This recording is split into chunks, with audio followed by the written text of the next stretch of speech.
if you're starting up, do not start with a plan B. And somebody asked me this question that, Mayank, when you're going with upGrad as a journey and you're leaving your sort of job and starting something of your own, what's your plan B? And my response was that, look, my plan A is that upGrad will be $1 billion company. Yes. My plan B is upGrad will be a $900 million company. Yeah. So when you're starting something, just go in with giving everything, because the more plan Bs you have, the more you tend to hedge yourself and the more you tend to not go all in. Yeah. And you have to go all in when you're sort of starting something entrepreneurial in your journey.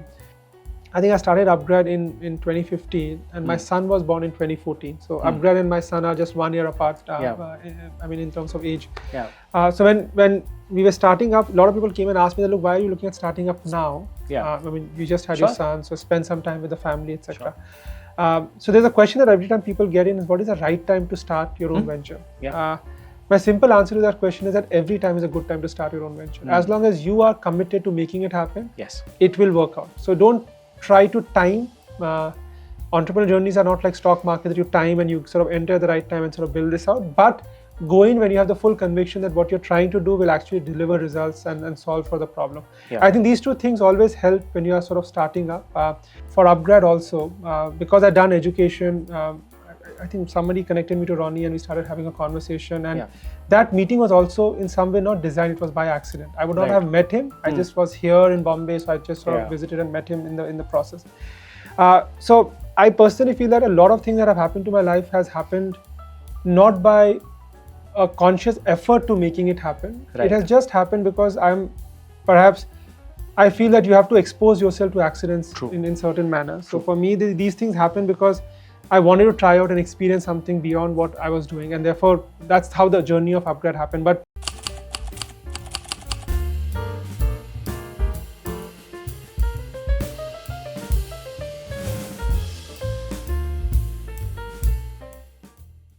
Hi folks, welcome to this episode of Dil Se IT Delhi podcast.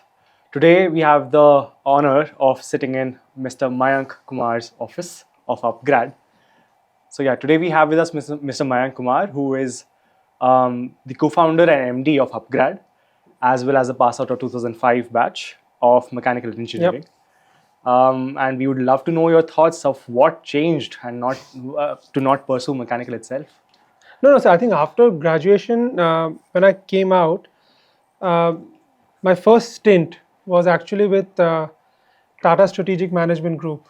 And I was working on consulting for companies in the discrete manufacturing and auto space. So I was doing essentially things related to mechanical engineering, but more from a consulting perspective, operational research, and helping companies make it sort of far more streamlined operations. Sure. So that was the first job, but I think post the management education is when I shifted from mechanical to more education. Right. And what prompted the change to pursue a MBA as well? No, so I guess after some time, there was this thought process that, look, you needed to sort of expand beyond what you were doing. And I think the place where I was working with the Tata Group, they had this sort of, they had this policy that if you had an MBA, then you can sort of do something beyond it. Sure. And I always wanted to do an MBA. I mean, the thought was in the first 3 to 4 years of experience, I should sort of end up doing an MBA and sort of get that education also, because I think IIT was phenomenal, but the MBA would have sort of rounded it up broadly. And that's why I sort of went for the management education with ISB Hyderabad. And even post that, education also happened by accident, and I'll talk about that later, but that's how the shift happened from consulting in mechanical or engineering sort of domain to getting into education sector. And what was it like when you found the result of your entrance? Of the IIT entrance? No, it was just sort of mind-blowing. I think I remember I was not expecting it. I was not expecting that I'll sort of make it, and I think my dad called up on the phone and he read out, he just used the rank. And nothing else. And that's the time it was just completely a different experience altogether. Because I grew up at a place where not many, actually only one person in the past had ever gotten into an IIT. Right. So I grew up in a place where the awareness about IIT was not there. Sure. So not many people were aware that you have to take an entrance and sort of do something, etc. So for me, the lack of awareness meant that the preparation started much later. Because I got to know sort of that this exists much later. Right. So I think in that period, I I guess you did a lot of correspondence course at that point of time. Okay. Perhaps that's partly how upGrad also came into existence, because I believed in the value that even in distance level, people can learn if the right material and right content and right support has been provided. Sure.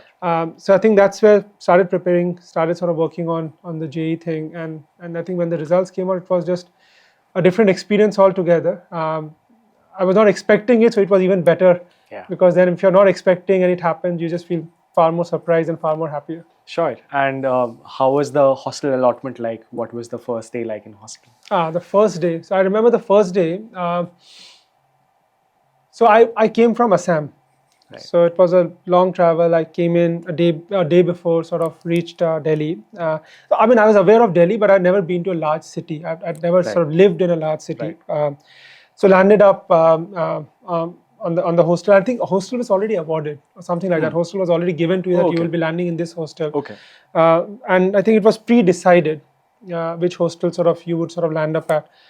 And when you landed up there, you saw all the different varieties of folks and people around. And I guess the first few set of people that you started interacting with, I mean, I remember still that those became much closer friend in the long run as well. But it was a fun experience after a lot of heat at near the wind tunnel and the Sem Hall area when you're waiting to get all the documentations and everything done, and then go back to the hostel with carrying your gaddas and everything, sort of landing up there.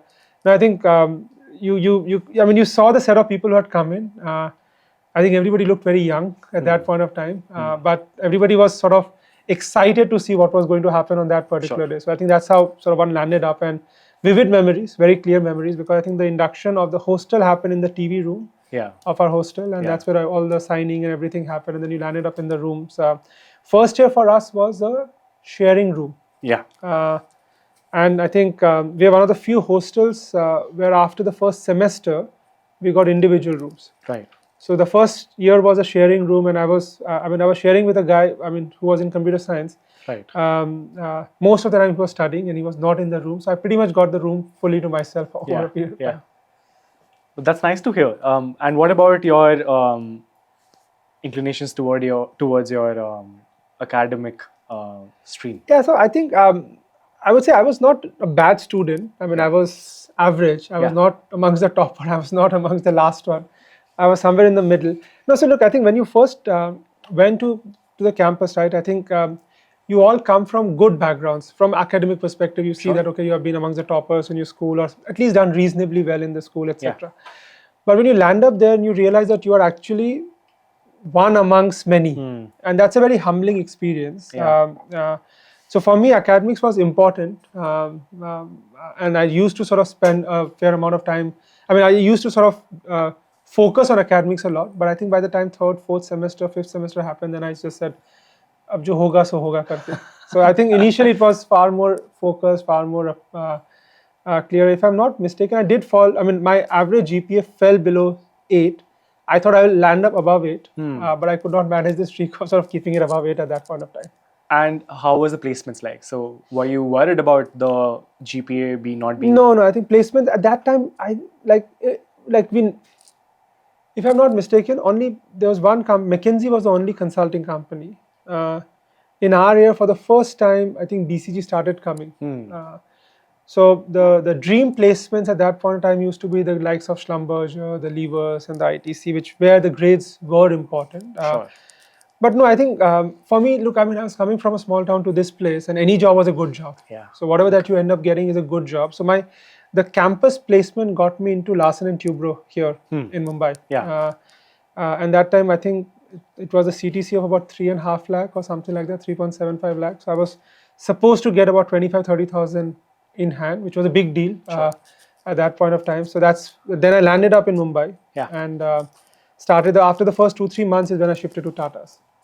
And did some of your peers also ended up with the same companies or?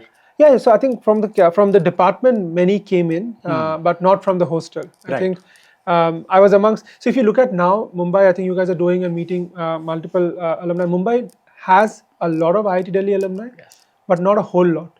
I think still a lot of people prefer to sort of base themselves in Delhi and sort of settle in Delhi. So once I moved in, I came in. I knew that I want to build a career here, and I want to sort of work here. But not many people from the hostel came in, but many people from The batch. the batch came in. But once we landed here, slowly, everybody started moving back to Delhi. Okay. In that context, so I think if I think of it from the batch, from my hostel today of our batch, there are 3 people in Mumbai, 3 or 4 people in Mumbai. Right. But most of the people are still in Delhi or sort of Bangalore or some other parts of the country right Yeah. now. And what is the transition like from the first year to the fourth year? What is the most significant thing that you think would have changed? So I think there are 2-3 things that I picked up in that first year to fourth year. I mean, more than transition, just in terms of learning. As I said, first one was very clearly that when you're coming in, you believe that you are a good student. Sure. And then when you meet with much smarter students than you are, then you realize that, look, you're one amongst the equal. Yeah. And that's a experience that has stayed on with me. I mean, I learned humility and humbleness. I mean, it was a humbling experience which taught me how to be humble over a period of time, or at least accept things with humility. Yeah. And this did not happen because of whatever, you go in with arrogance, but you just go in and you realize that, boss, I mean, there are too many people who are rock solid and sort of far smarter. I remember one incident wherein we went for our first tutorial of one of our programs. It was in electrical engineering, and I was sitting in the tutorial, and this professor taught us for full 1 hour, or I mean, tutorials are the classes after the lectures, etc. that happens. And I was listening to it, and after 15 minutes, I said, shit, I made a big mistake. I should not have come here. I should have figured out something else for myself, because I could not understand a single word of what he was speaking. And I looked around, because it's a room of about 10, 15, 12, 13, 14 people, and everybody was just sort of writing something. I said, no, I'm screwed, because everybody knows what they're doing, and I have no idea what I'm doing here. Yeah. So it's going to be a bad 1 year, 2 years, 4 years at this campus. So I got out of the tutorial class, and I looked at my sort of batchmates, and I asked them, did you get what he was saying? Because I could not get what he was sort of trying to teach. And I think everybody told me the same thing. Look, we have zero idea what happened. It just went above our head, and we could not understand what was going on. And that taught me the second thing, that everybody would be smart, but you know how to float yourself and sort of sail through the entire journey. Sure. At IIT, I think that was, I mean, that's the time I realized that, look, I think they are all smart, but they are all equal in that context. So you can sort of leverage and sort of learn something from each other. And so getting humble was one big sort of learning for me. Yeah. The second one was, because you come from, let's say, you have been always studying in a school or staying at home. This is the first time you are getting into a hostel. Yeah.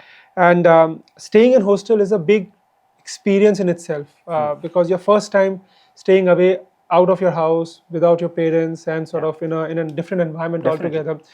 And I think the second thing that I picked up a fair bit in the journey was this concept of friendship. Yes, you had good friends in school. You have good friends in your business school. But what you build in that period of, let's say, 4 years, because you are 24/7 staying together, is a very different level of friendship, a different level of relationship. And that was one big sort of takeaway for me from the entire sort of experience. And yes, you learned a lot and you figured out problem solving, so on and so forth. But for me, the two things was getting humble, and the fact that you met with friends that are friends for life, and they're not just friends for a short period of time. I think right now when I was responding to a chat group, because all our batchmates are coming, all my hostel mates are coming on 1st of December to Mumbai. Amazing. So I think we are all going to Alibag just to spend the weekend there. But they are still very thick, they're still very close. And so I think those two things stayed with me and evolved over a period of first year to the fourth year journey. Did you rediscover these affinities and loyalties towards hostel when you landed in ISB? Yeah. It was, even today you are saying, or like when you find yourself in ISB after clearing the examination? No. At ISB, no. I think there's not that much of hostel affinity. But institutional? The institutional affinity is there. I think, look, I mean, IIT Delhi is class apart. I mean, I have to just sort of put it out there that it's a very different league altogether. But when you're at IIT, I know more people from my hostel than I know from, let's say, other departments. Like, I mean, in my sort of building, I have about 6-7 people from IIT, like 1 year above, 1 year sort of below. But on campus, I never interacted with them. Got it. because they're not from the same sort of hostel, Got but it. same department. But today I interact. But I think that sort of camaraderie stays on because in some way you know someone, Absolutely. and sort of that connection sort of ends up coming in. But that hostel affinity was, I mean, I've not seen this I mean, I did not witness this when I went to ISB. Right. Can you also take us through the journey from ISB to upGrad? Yeah, no. So I was telling somebody that my entire career has been a career of accidents, and accidents have helped me to be where I am. So I after IIT, my first job was at Larsen and Toubro. I mean, I did not sort of get myself in that this job what I could do potentially, and great organization, but I Sure. just felt that I was not able to sort of contribute much at that point of time. Sure. So I got into consulting with the Tata Group by accident. Right. It was somebody who just sent something in one email and I just applied and it just happened, and I sort of had 3 amazing years with Tata Strategic Management Group and I enjoyed that. Then I took GMAT and I applied to all the business schools out here. Yeah. So my current wife, whom we both of us went to business school together, Sure. not my current wife, my wife, Yeah. with whom I went to business school Yeah. together. Yeah. So we had applied at various places. She got into most of the IIMs and ISB. I was waitlisted, so I was not supposed to get into ISB. I was one of the last 2-3 people to get into ISB because. So I feel that even getting into ISB for me was in some way an accident because it was not meant to happen. It just happened over a period of time. Right. Completion of ISB, I joined a company called the Parthenon Group, which is a consulting firm. And again, they do a lot of work in the education space.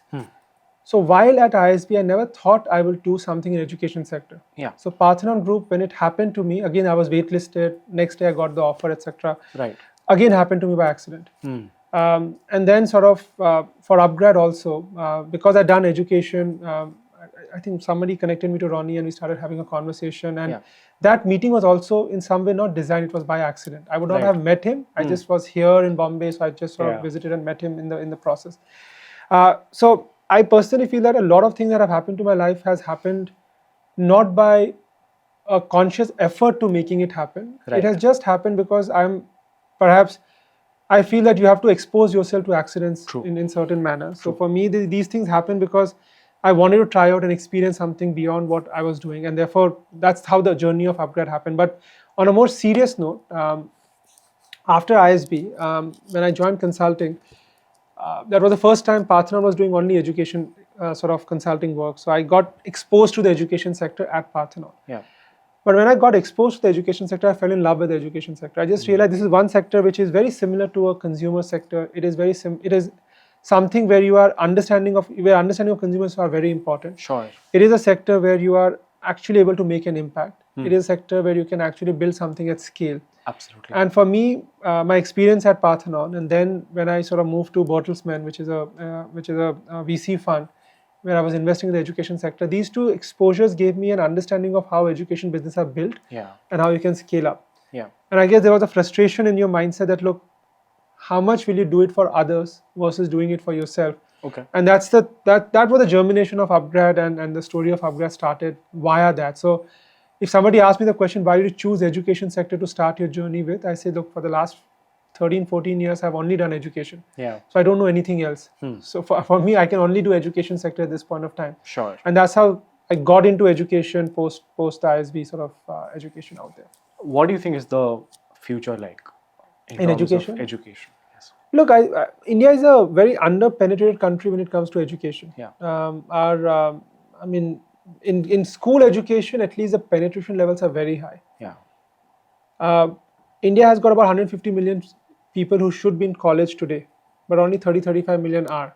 Yeah. So only 25 to 30% people are currently in a college education, and 70% are not. Sure. So if India has to sort of continue the progress path, education access has to expand. Sure. More people need to access college education. I think I remember the era when you were sort of getting landline phone, and then pagers came in, and we skipped the pager generation to move to mobile phone. Sure.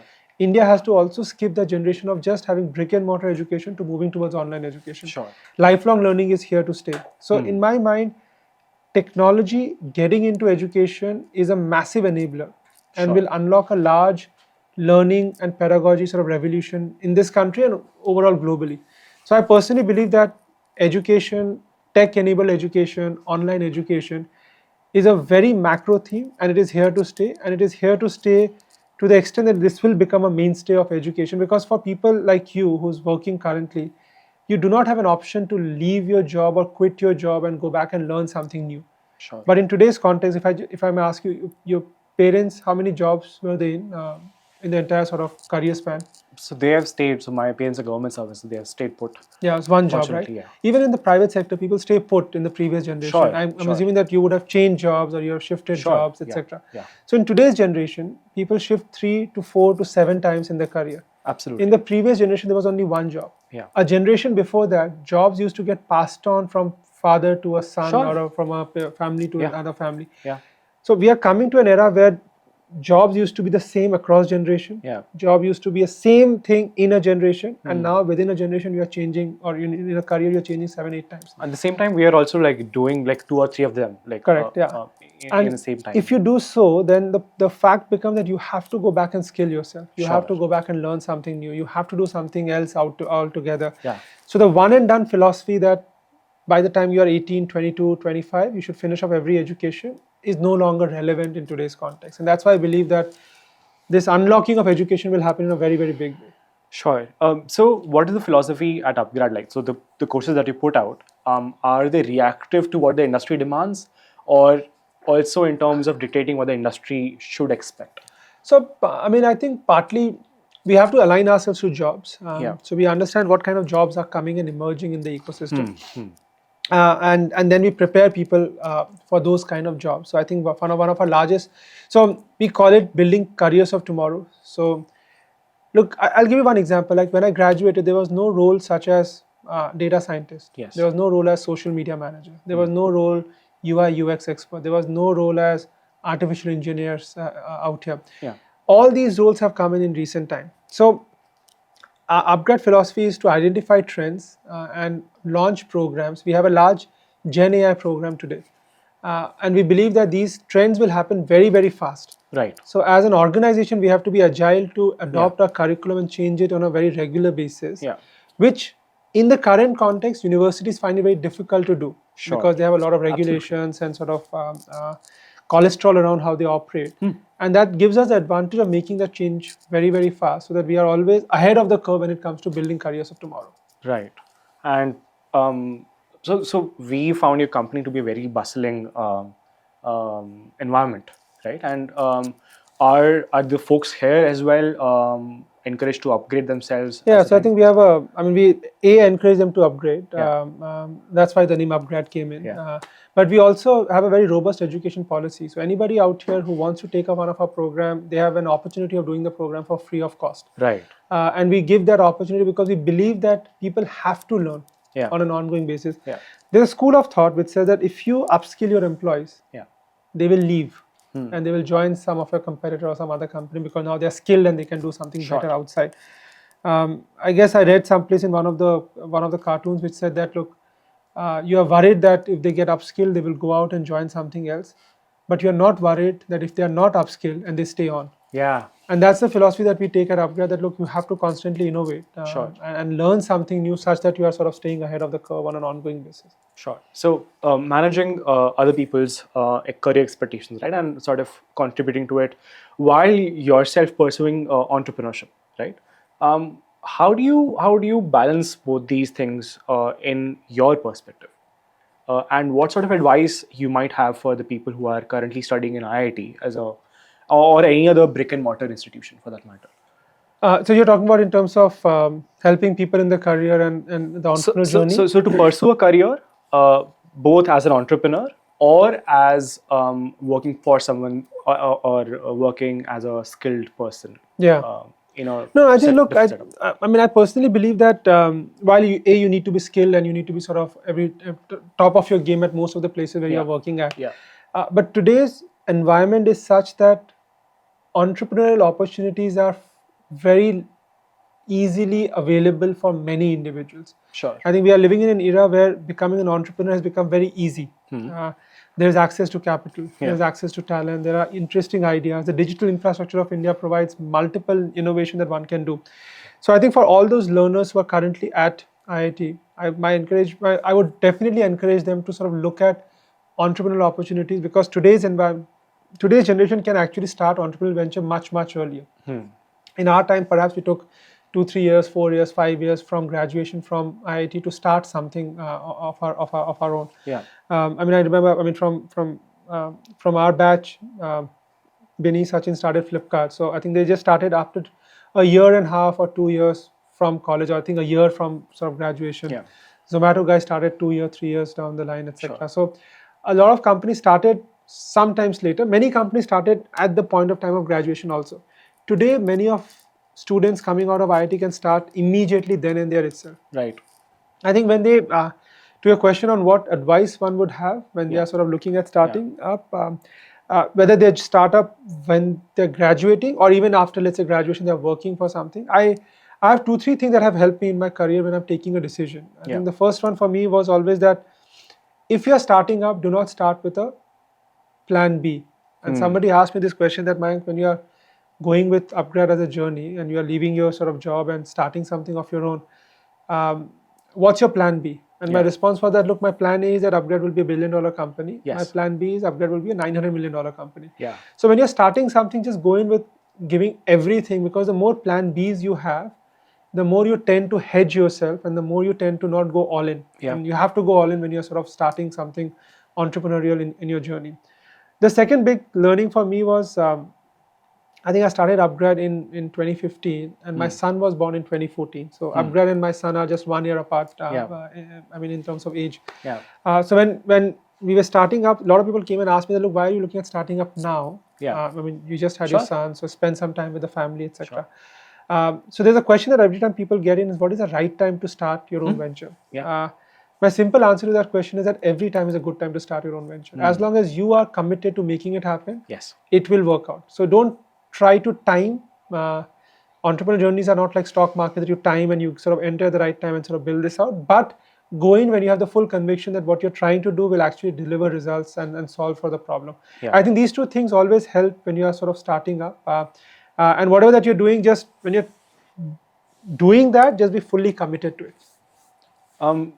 Coming to the current scenario of you are not the only player in the market who is sort of trying to get to the needs of whatever audience there are, right? Different startups, different modes, etc. So, what sort of a vision do you hold yourself true to, so that you know you're providing value as well as sort of creating this amazing opportunity for everyone around? See, look, I personally believe that if upGrad wasn't there, many people would not have upskilled and become more relevant in what they're doing. Sure. And therefore, our philosophy and our approach is to be an outcome-oriented company. We are not necessarily an education company, but more so we are an outcome-oriented company. So if you're coming to me, you will come with a certain outcome in mind. Because you're a working professional or a college graduate. A college graduate comes and says, I want my first job. I want to go abroad. I want to get a new skill so that I can be employable. A person who's working comes and says, hey, I want to move from job A to job B. I want to become from a manager to a senior manager. I want to sort of lead a larger team and manage a large team sort of out here. So I think everybody comes with a specific outcome in mind. As long as you're staying true to providing outcome for your customer and your learner, you will succeed in the education space. If you're coming with the approach that, look, I want to give them an education, which is a good thing, but the education has to have an outcome at the end of the day. Absolutely. So we believe that we have to work hard in providing the right set of outcome, whether it is transition, career acceleration, professional confidence, first job, going abroad, finding the new sort of skills for yourself. That's what we hold ourselves accountable to. Sure. If we do that right, you know that the word of mouth in education spreads very fast and people will come back with that word of mouth to again take up a new program and so on and so forth. Now, the question that occurs to me is then, what sort of a trail are you leaving forth now? Because obviously you are taking up a lot of space in the wherever it is available to make sure that your vision is delivered on. And people who are following your footsteps, there are n number of platforms out there already, and some people might be sitting in the hostel considering starting up in the education space itself, finding new avenues probably to cater to. what is that one thing that they should stick to, and what is that one thing that should be completely against? As the entrepreneurial journey you're talking Yeah. about, I think one thing that they need to stick to is that, look, an entrepreneurial journey is not a very easy journey to have. It's a roller coaster ride. I mean, sometimes you will have good times, sometimes you will have bad times. Yeah. Most times you have bad times and good times. Sure. Because you will feel more disappointed about yourself because you are sort of, I mean, you are setting yourself a certain benchmark and you're not able to meet, so on and so forth. Yeah. And it's not a a weekly phenomena or a monthly phenomena. It's a hourly phenomena. एक घंटे पहले आपको अच्छा लगेगा, next घंटे you will start feeling, oh shit, I mean, I made a mistake, I should not have done this, etc. Now, when you're doing this, you have to be always switched on. And I just, one thing I believe in is that it's very difficult to beat a person who shows up every day. Right. If you are showing up every day, you are far better than a person who's absolutely highly skilled. And that's what my one thing that everybody should focus on is that just show up every day. If you are getting into an entrepreneurial journey, no matter how good a day is, how bad a day is, just show up. Yeah. If you show up without fail, 90% of your problems will be solved. Right. You don't need to be super smart to solve problems. You need to be super skilled to solve the problem. You just need to show up every day. The hard work and dedication and the perseverance at which you sort of drive your venture covers 90% of your problem. It's the 10% where you need to sort of come out with some innovative ideas and smart sort of work, etc. So one thing when somebody's sort of working on this field, you just need to understand that education is a tough business. Sure. Education is not like eating a chocolate or eating a Maggie. That I ate a chocolate, I enjoyed the chocolate, and I went away. Sure. You order a meal from outside. The meal comes, you eat the meal, you enjoy, and you go away. Yeah. Education is a sort of line of business or an industry where you have to eat the chocolate for a 5-year, 2-year, 4-year, 7-year time frame. Sure. And then in the anticipation that the taste is going to be very good, because you don't see the result. Imagine an industry which comes and says, hey, why don't you pay me a certain amount of money? So the learner comes and pays a certain amount of money and says, will my life be easier? I said, no, your life is not going to be easier. It's going to be tougher. Okay, fine, it's going to be tougher, but am I going to get something? No, wait for 1 year and 2 years and then see the result. Sure. So it's an industry which is very counter to other consumer goods industry where you pay something, you get a good vacation. You pay something, you get a good travel time. You pay something, you get a good food. Here you get something much later. Sure. So it takes time and effort. So be patient, but show up every day no matter what happens. Yeah. And my second thing that you asked, that what one should not do, specifically in the education space, avoid shortcuts wherever you can, and just remember that education is serious business. You can come up and do a program. I'll just give you an example. You can actually, as a consumer, let's say you ordered one of a taxi hailing company, and the taxi, instead of coming in 5 minutes, came in 20 minutes. Sure. You will crib about it, and the next day you will forget about it. You order dal khichdi, and instead of dal khichdi, you got some rajma chawal. You will crib about it and you will forget about it. But in education, if you make a mistake, the person never forgets.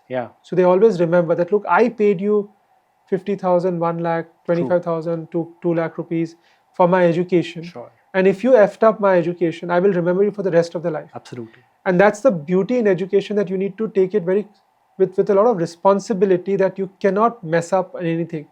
I would not say it is akin to flying a plane. It is not akin to going for an operating theater. But imagine an operating theater, somebody comes and says, yesterday I had a big party. I'm a little tipsy, but I'm going to operate on you. You will not want to be on that table. And the same is the case with a learner, that when the learner is coming, you have to give in your 100% and come with all amount of seriousness. Because if you mess up, they will remember you for the rest of their life. Absolutely. But the beauty in education is that if you do really well, they will remember you for the rest of their life. Because the value that you have added to their sort of journey and their career. Absolutely. And that's the good part of education. It goes in extremes. If you do really well, they will remember you for their life and they will trust you for the rest of your life. If you do not do well, they will remember you for the rest of your life that you actually messed up with what they were expecting to do. So one of the things that I just said, don't take shortcuts. Be very, very sort of clear that education is serious business. Do not take it lightly at any point in time. Now, this must involve for you to deal with a lot of different people. As you mentioned, there is this R&D team who's looking at their career trends and all. But for you to get people on board as well, good mentors, people out there in the industry who are also forecasting and all. So this people skill is one thing which people only learn Yeah. from experience, right? Yeah. What is your, in retrospect, or maybe a current line of thought that you might have, how do people go about that? And Dealing with people? Dealing with people, and what sort of importance does it hold? No, I think it's, I mean, whatever business that you're building specifically in India, and maybe across the world, that people management is extremely critical for anybody out there. And as you're learning this, you have to spend some time to understand this and learn this really well. It's not a small thing of just saying, okay, I need to know how to deal with people. Yeah. I think I've realized two things which has always helped me. When you're dealing with people, there are many times conflict that comes in. Yeah. You have to just understand the fact that if you're hard with somebody, and we sometimes are not very blunt or hard when something wrong happens in sort of various sort of dealings, etc., and we shout at somebody and the other person feels bad, and therefore people start feeling that, look, my people skills are not good because I sometimes sort of do not, I mean, I question them a lot more versus I don't question them a lot more, etc. I've come to a conclusion that when you are having a heated argument or heated conversation or a difficult conversation, you are having that difficult conversation because you are being hard on the problem, but you are not hard on the person. Oh, okay. If you go with that approach, that look, I'm having an altercation, but I'm having an altercation because this is a problem. Both of us can be angry at this problem. Sure. It happens that you had done this mistake, but I'm talking about this problem, and at the end of the day, I can still go and have a nice cup of coffee or a beer at the end of the day's work. Sure. But people have to realize that when you're dealing with people, you have to not get very personal in some of the professional dealings. You have to understand that you are being hard on the problem and soft on the person, and that's how the approach that works really well for me. And the second thing that I think in people dealing that one needs to be clear about is that it's not a win-lose game most of the time. True. You have to work really hard of making it a win-win game. If you can do a win-win game, in many situations, you will come out taking decision much faster. Right. And much quicker if you can find a situation where it's a win-win for both the parties and both the entities. So you focused really intensely on the problem, right? And you also speak about the aspect of having so outcome orientation, yeah. But given the choice that one might have, be it in a professional life, to figure out what problems to solve and how to go about choosing those problems, right? This is itself is a problem, right? So similarly, someone who is in college right now wants to upskill. They have plethora of courses to go through. Yeah. How does one make that choice? I understand that you say that they have to be outcome oriented, that this is the pathway that they've chosen. How does one go about making the right choice?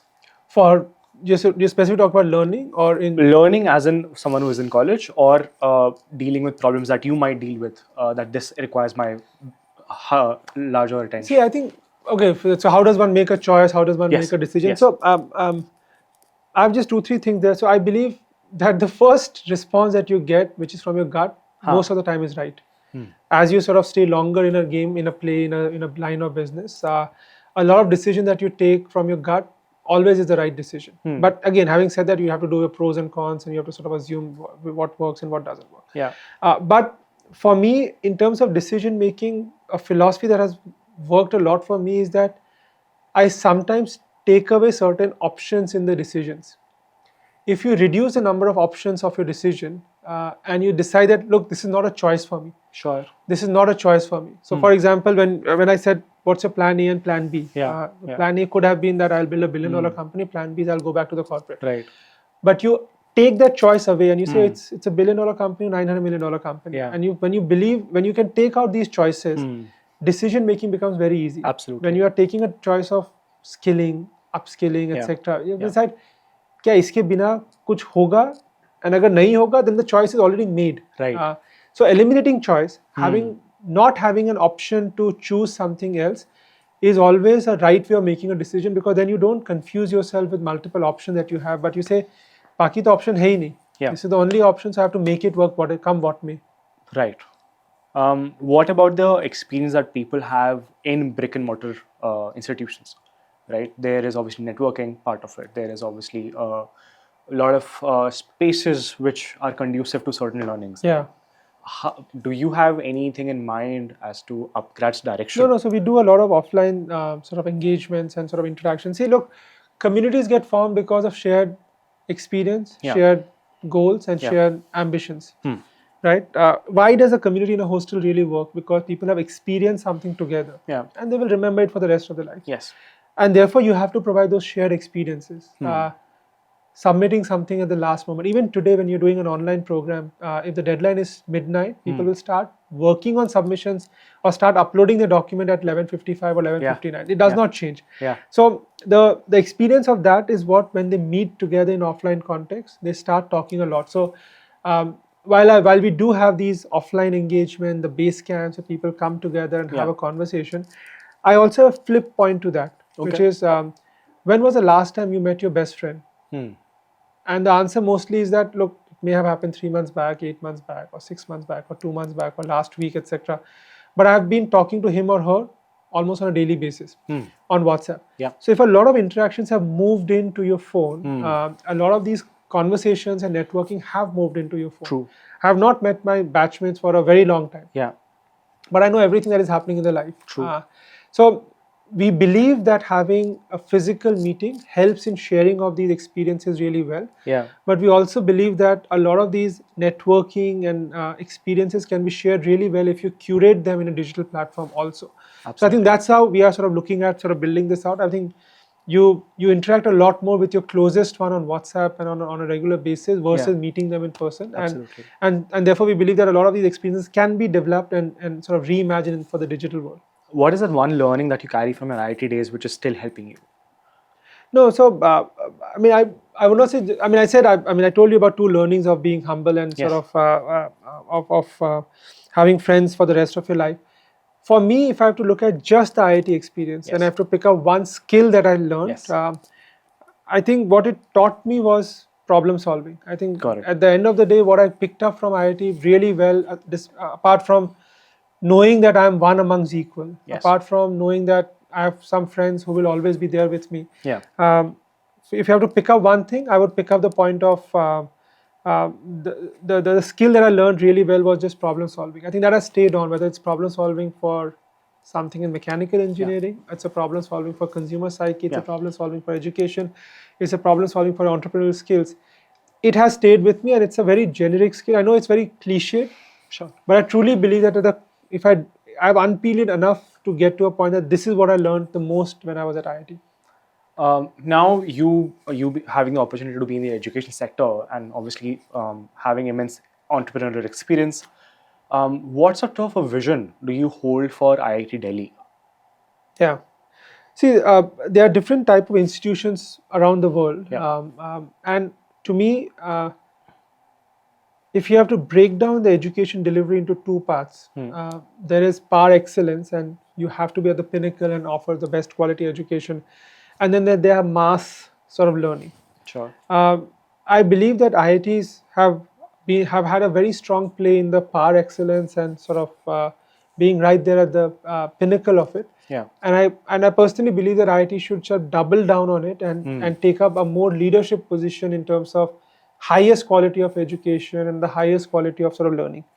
Having said that, I also believe that what IITs have and IIT Delhi has is a very strong pedagogy, learning, and faculty base who know how to teach and excite a large number of people. Right. I mean, guys who are coming in are all sharp guys, but the faculty members from campus actually excite them to do something more and something beyond. Right. It would be a shame if that learning stays only on campus. I believe that if you have to really go for making India the talent capital of the world, an IIT or an IIT Delhi or any of the IITs have to go beyond the campuses and go deeper to ensure that what they have developed as an approach reaches to the mass audience. Because in India, while we do require those Nobel laureates and the best quality faculty member and the best institution, but we also need to make impact at scale. And I think IIT really can move in the direction of creating impact at scale and providing the best education to very large mass. Because if you're not doing that, then we are doing injustice to the best of the minds who are working at IIT Delhi at this point in time. Sure. IIT Delhi is also offering a lot of online courses right now.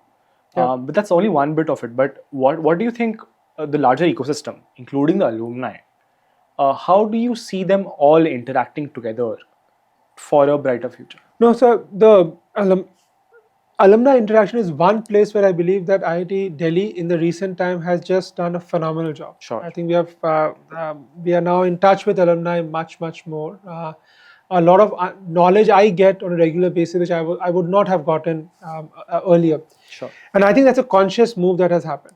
I'll give you one thing which this network brings in, which is very important. Yeah. And why this network is important, because if you're part of this network, it is far more valuable for everybody in this network, because I coming in, somebody else coming in makes the network even more powerful. Yeah.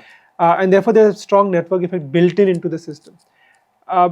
When it comes to sort of alumni approach, one of the things that can actually really unlock this a lot is if there is a way in which an individual can interact with the alumni, or whatever, a student or a younger alumni can interact with slightly older alumni in a more sort of structured way. Yeah.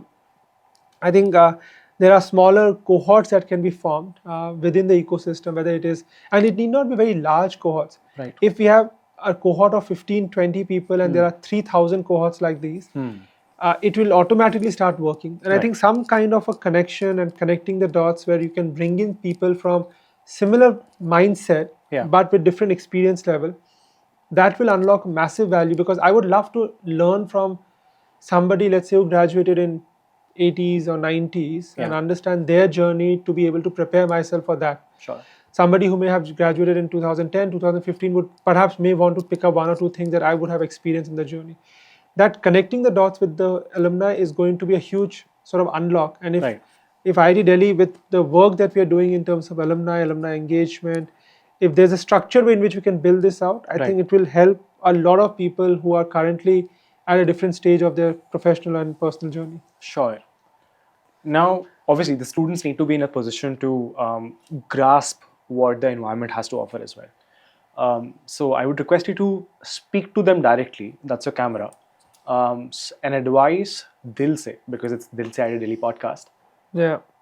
How to go about it. How to go about career, how to go about being great learners, Yeah. to imbibe whatever values, be it the alumni network, be it from the institution itself, or be it from one of the courses that you offer as well. No, I think, so my advice, I think I've given enough advice on this sort of podcast already, but one of the things that all of you guys should feel, all of you should feel very privileged to be part of IIT Delhi infrastructure. I think you may not realize it when you are on campus. You may not realize it when you are sort of studying and going through your minors or majors and going through your examination. But being part of this ecosystem gives you a special learning and special understanding that will remain with you for the rest of your life and for the rest of your career.